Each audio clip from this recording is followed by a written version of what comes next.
Austin's city manager is holding off, at least for now, on bringing a police chief finalist to the city council for appointment.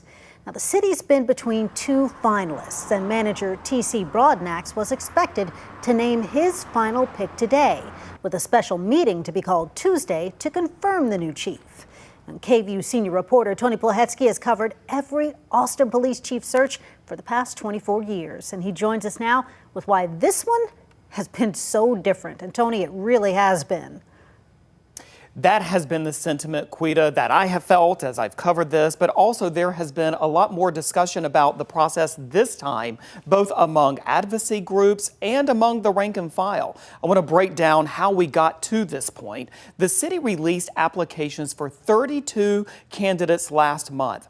Of those, few fit the requirements the city itself had put in its job description, mainly being a chief in a large city.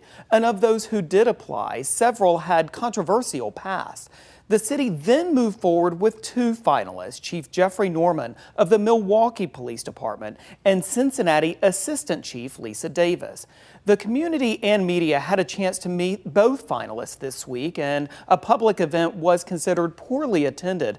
The last time Austin named a police chief in 2021, it held those interviews virtually. And also at the same time, the city had nearly a dozen more applicants and more who fit the city's vision for its next chief. Going back to 2007, when the city hired former police chief Art Acevedo, there was wide community interest about the hiring of the police chief. So we asked both the president of the police union and a well-known community activist about why this search is different.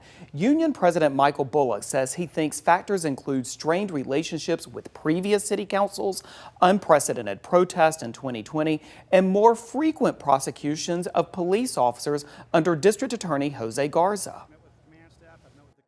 There's just this very tumultuous relationship that we kind of have here that I think is a deterrent. The politics here, right? Just the political factor here in Austin, I think is a big part of what probably drove some people away or just not to apply.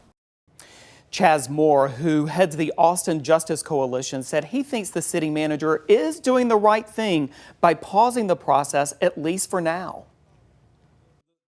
I actually had the privilege of talking to the recruiters for the position, and they just very blatantly said that the talent and skill to fill this position in Austin just wasn't out there, right? So we quite literally got the best of what we got. We got the best of what was available.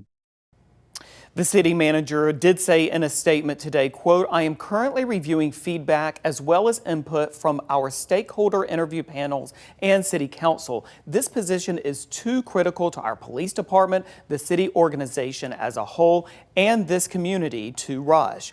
The city paid about $60,000 to a search firm, and that firm says they found applicants through advertising within police chief associations, direct outreach to possible candidates, and social media campaigns. The city says it does believe the search firm fulfilled its obligation and worked tirelessly to recruit applicants.